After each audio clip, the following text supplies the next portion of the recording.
C'est un truc qui a changé, non? Ah! Non. Vous avez changé de lunettes. Ah non. C'est toujours... Ouais, c'est les mêmes, ouais. Ah, mais voilà. Vous avez changé de cheveux. Là, la coupe. Non. Non, moi j'ai pas changé de coupe de cheveux. Ouais. Ah! Vous portiez pas de bracelet avant. C'est ça. Ah, si. Si. Ah, mais oui! La moustache. Vous en aviez pas? Ah si, j'ai toujours eu une moustache. Mais non, il y avait pas là. Si. Si. Ok, c'est bon. Je l'ai. Vous m'avez eu. Le bouton là, avant, vous laissiez pas jusque là. Pas ça. Tu me cherchais bien. Ça pourrait être quoi? Un truc nouveau.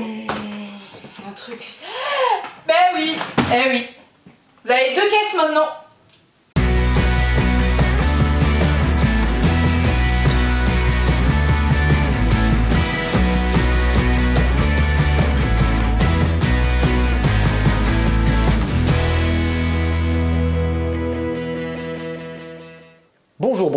Bonjour, bonne joueuse, bienvenue dans cette vidéo du vendredi. Salut Alice. Coucou. Et oui, j'espère que vous l'avez compris dans le sketch, ce qui a changé c'est le comptoir. Nous avons maintenant un nouveau comptoir avec un petit angle là-bas sur la gauche qui nous permet de faire maintenant les paquets cadeaux. C'est du luxe. Voilà, du luxe. la personne qui est là ne peut plus sortir, donc vous l'avez enfermé à tout jamais. Par contre, tout le reste ici, vous voyez, c'est un nouveau bois, c'est plus en adéquation avec ce qu'on avait déjà. Tout est blanc, tout est joli, tout est neuf. On a évidemment 2 caisses, mais ça on les avait déjà avant. Mais voilà, on a un tout nouveau comptoir et on est très content. Voilà, ça c'est la première nouvelle. La deuxième nouvelle, c'est que il y a les soldes la semaine prochaine, pas maintenant, mais la semaine prochaine, donc mercredi prochain, vous avez les soldes. Ça va durer 3 semaines et du coup, on espère vous voir nombreux parce qu'il y aura plein de trucs sympas comme d'habitude. Chaque fois qu'il y a des soldes, c'est des jeux bradés, c'est des jeux qui sont très cool pour la plupart, mais que malheureusement, ils n'ont pas trouvé leur public. On espère que ce sera vous le public du coup. La dernière nouvelle entre guillemets, c'est qu'avant de commencer les nouveautés, vous verrez qu'il n'y en a pas beaucoup. Normalement, la vidéo est un peu plus courte que d'habitude. Il y a quelques nouveautés, mais il en manque un certain nombre. Déjà parce que de 1, on n'a pas tout reçu. Et de 2, parce que en fait, là, c'est une période plutôt creuse. Il n'y a pas eu trop de sorties. Donc voilà, entre autres, la vidéo sera un peu courte pour ces raisons. Mais on va commencer de suite avec Grail Cup, qui est ici. Grail Cup, un jeu de Bruno Feduti et de John Kovalik. Vous l'avez peut-être reconnu, c'est les mêmes illustrations qui vous font penser à Munchkin. Ce Kovalik, c'est lui qui illustre Munchkin, et donc du coup, Grail Cup. C'est un jeu pour 3 à 8 joueurs, donc c'est un jeu d'ambiance stratégie, un peu chaotique, parce que si vous connaissez un petit peu les jeux de Bruno Feduti, il y a toujours un peu de chaos. Ça dure 30 minutes une partie, en vrai ça peut être un peu plus long si vous êtes 8, mais clairement à 3 joueurs ça dure même 20 minutes, un quart d'heure, littéralement. À partir de 10 ans, dans Grail Cup, comme son nom l'indique, en fait on va aller chercher la coupe, on va chercher le Graal. L'idée c'est que, en fait c'est une course, donc on va essayer d'atteindre le bout ici, et le premier arrivé aura évidemment gagné la partie. Et en fait, nous on est des chevaliers ici, et on va essayer d'avancer sur le parcours et d'atteindre l'arrivée avant les autres joueurs. Pour ce faire, à chaque tour, en fait, on va avoir un premier joueur qui va avoir 9 personnages en main, donc ils sont tous numérotés de 1 à 9, et on va les drafter. Alors vous allez me dire, je connais déjà cette mécanique, et oui, on la connaît déjà à travers Citadel, qui est un autre jeu de Bruno Feduti. Là ici, il a réutilisé un peu cette mécanique, il l'a réajusté avec un plateau, de façon à ce qu'on ait un jeu un peu plus familial que Citadel, et surtout beaucoup plus court. Donc on va avoir des personnages qui ressemblent à ça, ce qu'on appelle des alliés, et on va s'en servir pour pouvoir avancer nos personnages. L'idée c'est que à chaque tour, donc le premier joueur prend un des personnages qu'il a en main, puis passe le paquet au joueur de gauche ou de droite, et on continue dans le sens horaire ou anti-horaire, et chaque joueur va pouvoir sélectionner un personnage. Évidemment, à moins de joueurs, on va en sélectionner 2.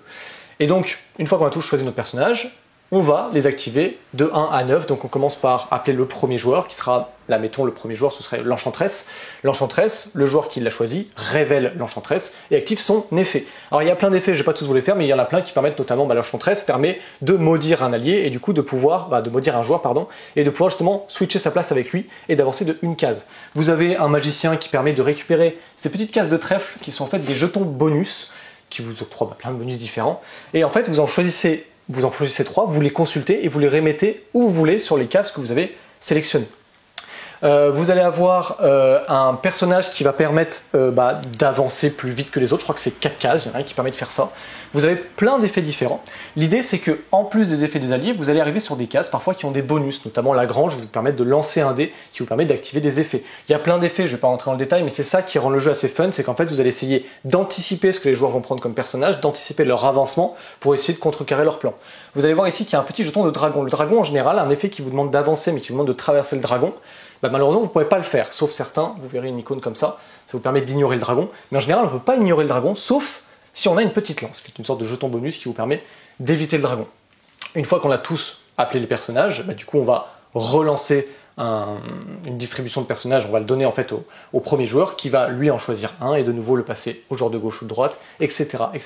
jusqu'à ce qu'un joueur atteigne l'arrivée. Voilà, donc c'est extrêmement simple Grail Cup. On est vraiment sur un jeu très familial avec une mécanique pour ceux qui ont déjà joué à Citadel qui vont retrouver, du coup ça va être beaucoup plus intuitif pour eux. Donc on est sur un jeu très rapide, d'ambiance chaotique, familiale. J'espère que vous apprécierez ce jeu parce qu'au final c'est une mécanique très simple avec des rebondissements, des situations assez intéressantes. Et je vais laisser la main maintenant à Antoine. Hello coucou, salut à tous. Normalement c'est le moment de la vidéo où je vous parle du clan des loups. Parce qu'on l'a pas reçu. Alors j'espère qu'au moment où vous allez regarder cette vidéo, on l'a reçu. Parce que c'est quand même un jeu relativement attendu, un jeu de contrôle, conquête de territoire, avec des modes de loup. Vraiment super bien édité. Très bien. Thématique qui fait plaisir. Ouais. Oui, c'est vrai. Appelez-nous, envoyez-nous un petit message et puis on vous dira si on l'a reçu d'ici là. Surprise, j'espère qu'on va le recevoir. En attendant, on a reçu Oiseaux de Paradis, un jeu Origame et Renegades. C'est un jeu de Zakia Jeffrey illustré par Lauren Helton. L'illustratrice, si je ne dis pas de bêtises, elle fait des illustrations. C'est son métier en fait de faire des illustrations scientifiques en fait d'oiseaux. Donc a priori c'est ce qu'elle fait d'Oiseaux de Paradis. Je ne sais pas si vous connaissez, c'est ces jolis oiseaux tels que vous pouvez voir sur la couverture avec des plumages chatoyants. Et allez voir sur YouTube, c'est rigolo, vous tapez Oiseaux de Paradis, on peut voir les danses nuptiales. C'est particulièrement rigolo les danses nuptiales de ces animaux. Bref, je digresse complètement.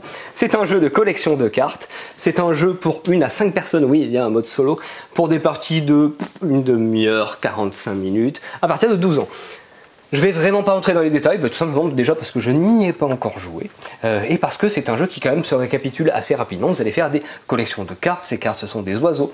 Chaque joueur va avoir son arbre comme ceci, vous allez avoir des oiseaux qui sont de ce côté de cet arbre, ils sont dans les branches finalement, ils sont en attente, puisqu'en fait via une action vous allez pouvoir les récupérer et les mettre dans votre collection. On va également avoir une clairière ici et une zone qui est la jungle.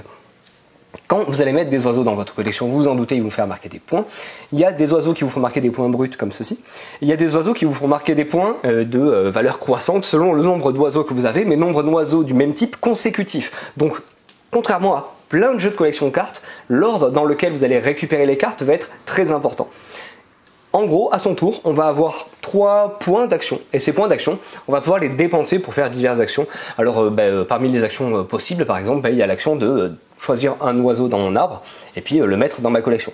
Par contre, du coup, ce faisant, vous allez sacrifier un oiseau, en gros, vous le faites fuir de votre arbre qui va aller dans la clairière. Une des autres actions possibles, ça va être de choisir un type d'oiseau et vous allez attirer tous les oiseaux visibles de ce type vers votre arbre. On va pouvoir essayer un petit peu d'anticiper ce que veulent faire les autres joueurs, puisque le jeu est visible, il n'y a pas d'informations cachées, en tout cas sur la collection des joueurs, et donc d'essayer de les bloquer tant qu'à faire, et comme ça, à la volée, une autre action faisable, ça va être de dépenser 2 points d'action, donc c'est quand même un gros sacrifice durant votre tour, pour aller récupérer une carte de score. Ces cartes de score, elles vous feront marquer des scores bruts à nouveau, ou des points selon certains critères. Donc comme vous le sentez, c'est quand même un jeu avec des règles relativement accessibles, mais il y a des petites finesses, donc c'est quand même un jeu de collection de cartes pour les joueurs qui ont envie de quelque chose comme ça qui sort un petit peu de l'ordinaire, avec des petits coups à faire aux autres joueurs. Voilà pour Oiseaux de Paradis, on va passer côté JDR. Et dans cette actu JDR cette semaine, on va commencer avec quelque chose qui n'est pas du JDR, bien que ça soit un livre. C'est Dice Men de Ian Livingstone et Steve Jackson, les origines de Games Workshop. Donc on va y découvrir toute la création et l'évolution de Games Workshop au milieu du siècle dernier, milieu-fin du siècle dernier quand même. Même si c'est quand même une entreprise qui, vous allez le voir, a de l'histoire et puis c'est bien eux les mieux passés pour en parler, Ian Livingstone et Steve Jackson, puisque ce sont les créateurs, donc Games Workshop et toutes les licences qui s'en suivent, à savoir Warhammer, que ce soit le jeu de figurines, le jeu de rôle ou également, vous allez voir qu'il y a des chassés croisés avec la création de Donjons et Dragons. Je vous laisse découvrir tout ça. À l'intérieur, c'est relativement bien édité. C'est Arcane Asylum qui propose ça. Vous allez voir qu'il y a pas mal de photographies comme ça d'époque. Ça va se compulser à la pause au travail, c'est certain. Si vous êtes fan d'histoire, si c'est un univers qui vous fascine, ça c'est franchement le bouquin indispensable. On va donc continuer avec du vrai JDR, avec l'appel de Cthulhu, les abominations de Petersen, 5 récits épiques d'horreur moderne, c'est 5 scénarios courts que vous allez pouvoir jouer en 1 à 2 parties, écrits par Sandy Petersen, évidemment c'est un peu la personne qui est derrière la gamme l'appel de Cthulhu, mais pas que, plein d'autres jeux, souvent voire quasiment que autour de Cthulhu.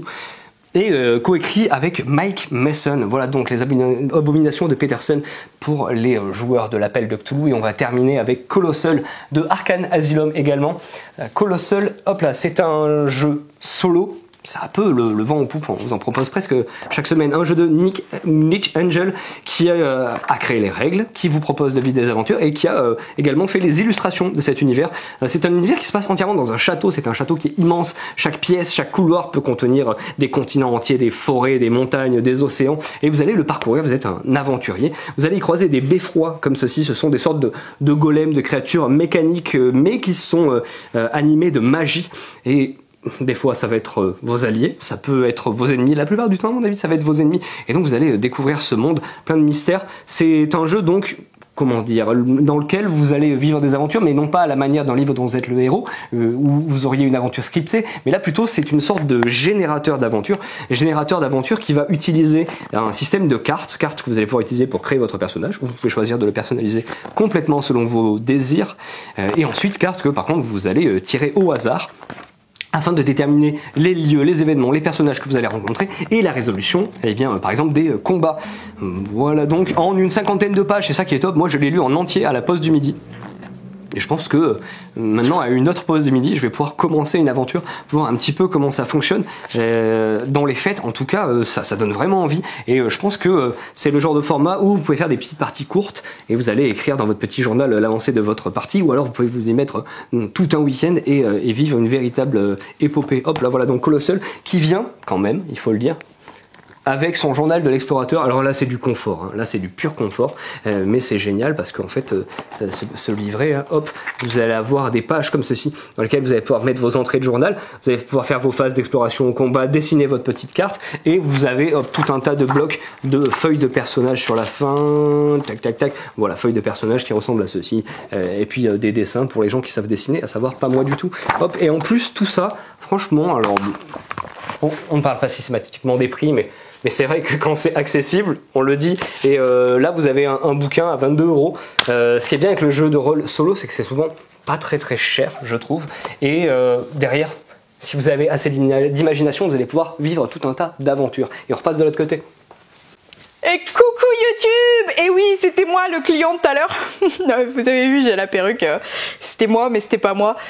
Bon bref. C'est parti pour les nouveautés chez les enfants. On a de la gamme ABBA aujourd'hui, cette semaine. On a ici pour 7 ans Rapid Abyss, qui est un jeu compétitif d'observation, un petit peu de maths et de rapidité.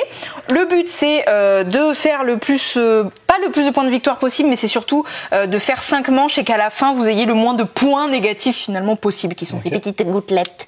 On va mettre au milieu de la table, un peu en vrac comme ça, les cartes où dessus on va observer des poissons abyssaux. Je sais pas pourquoi ils ont choisi ce thème, parce qu'ils sont un peu terrifiants, mais bon c'est pas grave. Next.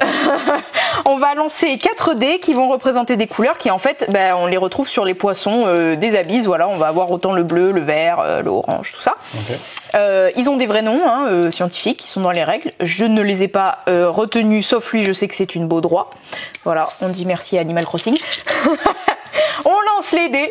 Hop, et là, tous en même temps, on va avec juste la main droite ou gauche, ça dépend si vous êtes gaucher ou droitier, vous cherchez au milieu et vous allez choper des cartes pour atteindre pile ces valeurs-là en tout. C'est-à-dire que quand vous pensez avoir trouvé les bonnes cartes, vous allez dire on remonte à la surface et on va compter. C'est-à-dire qu'ici, à la fin, il faudra que j'ai récupéré des cartes qui font que j'ai exactement 2 roses, donc 2 beaux droits, exactement 3 trucs orange, et il faudrait que j'ai 4 verts Mais si j'ai récupéré cette carte-là, ça me fait un orange de trop. Ok. Donc faut virer ça et prendre peut-être... Et sauf que, règle pour les plus grands, parce que c'est à partir de 7 ans, mais ils disent que si vous voulez jouer avec des plus petits, vous pouvez les laisser remettre la carte au milieu. Mais la vraie règle, c'est qu'une fois que vous avez pris la carte, vous pouvez pas la remettre. Ok. Donc vous cherchez pour essayer de trouver une bonne carte Bah là, où ça va, ramène on du est vert. pas mal en vrai. Bah non, tu vois, là j'ai pas assez de vert. Oui, mais t'as rempli le vert et le orange. Oui, mais là du coup je dépasse le rose. Et en fait, dès que quelqu'un met fin à la manche en disant on remonte, ou alors que plus personne ne peut prendre de cartes, etc., on arrête la manche et on va voir qui a réussi à faire la bonne combinaison. Ok. Toutes les personnes qui se sont trompées vont prendre autant de gougouttes que de poissons en trop ou en moins de la combinaison. D'accord. Voilà, et au bout de 5 manches, on compte qui a le moins de fautes, en gros. Ok. Voilà, donc c'est compter, observation, rapidité, finalement, c'est à peu près ça. Hein. Celui qui perd, celui en fait qui a moins de gouttes à la fin. Bon, en fait, il n'y a qu'un gagnant. C'est plutôt qui gagne, c'est celui qui en a le moins. Ah, et ok, tous ok. les autres, ils perdent. Ok, d'accord. Voilà. Très bien. On a aussi dans la gamme de mes premiers jeux, comme mon premier verger, etc., pour les 2 ans, couleur et forme avec Tilda la tortue. Trop mignon. On va avoir le château de sable, c'est un jeu coopératif, et vous voyez que sur le château de sable, on va reconnaître des formes, un peu comme les jouets là que vous leur offrez, où vous avez un gros triangle et vous le mettez, vous essayez de le mettre dans le trou qui a une forme de triangle. Voilà. Et tous ensemble, on va essayer de récupérer les formes et les mettre dans le château de sable. Comment ça se passe? Ça va faire un jeu de loi. On a Tilda ici, la petite tortue. À son tour, on lance le dé. Ça nous dit de combien de cases on avance. Quand on arrive, on va prendre la couleur ou la forme et on va l'énoncer. On va dire, je prends le bleu, mais là je prends un triangle bleu. Et du coup, après vous le mettez dans l'emplacement du triangle. Ok. C'est surtout pour comprendre les consignes, finalement, différencier et nommer les formes. Et motricité, les formes et les couleurs, et motricité, voilà. Motricité fine. Merci de prendre et de mettre au bon endroit. Voilà, c'était Tilda la tortue, les couleurs, et j'ai aussi Coin-Coin. Il y a Tilda et Coin-Coin cette semaine. Coin-Coin et ses chapeaux. Il va falloir aider Coin-Coin à rendre les chapeaux à toutes les peluches. C'est le bazar dans la chambre pour enfants. Vous allez avancer avec votre petit Coin-Coin là, avec sa petite ficelle. Il est en bois, il est très cool, il roule. Et vous allez vous arrêter devant une des tuiles chapeau face cachée. Vous la retournez et il va dessus y avoir des couleurs et des petits motif de chapeau, et après vous devrez, du coup vous mettez le petit chapeau sur la tête de Coin-Coin parce que il le porte le temps d'aller le livrer, mais voilà, c'est satisfaisant. Pareil, motricité fine, hein. Vous tirez Coin-Coin à la bonne peluche qui demande ce chapeau là. Par exemple là vous voyez, il vient de tirer le chapeau vert avec des pois. Là sur l'exemple on cherche, c'est le renard qui a le chapeau vert avec les pois, parce que lui, le chien là, il a le chapeau vert mais avec des triangles. Voilà, des choses comme ça. Donc on l'amène jusque là, on prend le chapeau et on lui met, vous voyez, en face. Observation, association. Pareil, on énumère les couleurs et les symboles. Ce que je viens de faire. J'ai trouvé le chapeau vert avec des petits points. Je vais le donner au petit renard. Coin-Coin. Voilà. C'était les jeux enfants de la semaine. On passe derrière le comptoir. Et donc derrière le comptoir, j'ai le plaisir de vous présenter Il y a un retour en stock, c'est Bristol 1350, voilà mon jeu d'amour de Noël et de toute ma vie, de jeu de rôle de cachet et de bluff et de trahison avec la peste. Je m'y ferai jamais à cette perruque, c'est pas possible. La bibliothèque infinie. Le nouveau livre de la gamme Ma Première Aventure. C'est une gamme qui est avec Roméo Aignon aux manettes, illustré par Sepio et Pauline Vallée pour ce tome-là. Ce sont des livres aventures, des sortes de livres dont vous êtes les héros pour les petits à partir de 7 ans, si je dis pas de bêtises. C'est hyper bien fait. Si vous connaissez la gamme, vous connaissez déjà, mais laissez-moi vous dire que celui-ci est particulièrement sympa parce qu'en plus on va pouvoir faire des incursions dans d'autres livres de la gamme. Si vous ne connaissez pas la gamme, je vous explique rapidement. On choisit un personnage au début. Ici on a des petites molettes qui permettent de dire j'ai choisi tel ou tel personnage, je possède tel ou je ne possède pas tel ou tel objet. Bref, ça peut être plein de choses. Et bien ça va être très important pour la progression puisque ça vous permettra de ne faire ou de ne pas faire certaines actions. Et en gros, à chaque page comme ça, on va pouvoir choisir le volet que l'on veut, suivant l'action que l'on choisit, et progresser dans l'aventure. Le but étant de trouver la bonne fin. Je l'ai faite, C'était vraiment cool. En plus, je suis content, j'ai réussi du premier coup. D'habitude, j'y arrive jamais du premier coup. Ma première aventure, voilà, c'est une grande satisfaction en tant que rôliste accompli. Non, en vrai, sans déconner, ma première aventure, c'est vraiment une super gamme. Ici, on la porte avec fierté. Oui. Gameflow font toujours un travail impeccable. Et là, c'est vraiment avec plaisir qu'on propose la bibliothèque infinie. Ok, on va arriver à la fin de cette vidéo. Qui pour nous est un parcours du combattant, mais qui ne devrait pas durer très longtemps normalement. Oui. Désolé, peut-être, j'espère en tout cas que la semaine prochaine on aura plus de choses à vous proposer. On termine donc la vidéo avec le Magic qu'on a reçu, le Magic Seigneur des Anneaux. Seigneur des Anneaux, alors je sais pas si vous connaissez, c'est un bouquin qui a été écrit au milieu à peu près du siècle dernier. Ça parle pas. Un truc un peu obscur, mais t'as vu qu'ils auraient pu faire un film ou deux dessus. Oui. Bon. Peut-être. On est passé à côté d'une pépite peut-être. Donc ici on va avoir le starter deck. C'est cool parce que tous les ans il y a un starter deck. Donc 2 decks pour débuter à Magic, 2 decks de, je crois que c'est des 40 cartes. Je suis pas sûr que ça soit des 60. Ouais. Et pour prendre Magic en main ou pour découvrir une extension, et bien cette année ce sera avec le Seigneur des Anneaux. On va avoir les 4 commandeurs. Ici on va avoir les grands méchants. Ici on va avoir les elfes. Ici on va avoir Frodo et ses amis. Et ici on va avoir la cavalerie du Rohan. Et bien sûr, on va avoir les bundles, parce qu'on est bien content quand on se lance à Magic de pouvoir acheter un bundle. Et bien sûr, les boosters de draft et d'extension. Voilà. Il y a aussi, attends, on n'a pas dit les Jumpstart. Il y a les Jumpstart. Alors, je voulais pas tout vous montrer, mais oui, si. on a les Jumpstart. Ils sont tout à gauche. Ils sont tout à gauche, ils sont par ici, et on a les collectors en fait aussi. Oui, bien sûr, évidemment. Qu'à faire.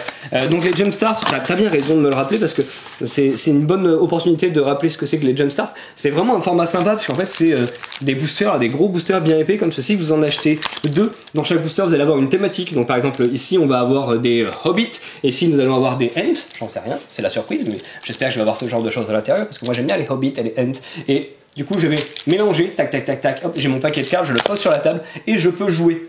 Et mon adversaire, pareil, il y a 2 paquets, les mélanges et c'est parti. Et vous pouvez carrément y aller à l'aveugle et on découvre ce que l'on a dans son deck en jouant. J'aime vraiment beaucoup ce format. En plus, il permet d'avoir des decks relativement équilibrés, donc ça peut un peu casser la course à l'armement, tel qu'on peut l'avoir dans Magic parfois. C'est normal, c'est du jeu de cartes à jouer à collectionner, ça fait partie du jeu. Et les collectors avec des niveaux de rareté complètement délirants, avec des illustrations alternatives, avec des full art, etc. etc. Voilà, cette fois-ci normalement tout est dit. Oui. C'est parfait, c'est donc la fin de cette vidéo. On vous dit à bientôt chez Jeux des Cartes Bordeaux.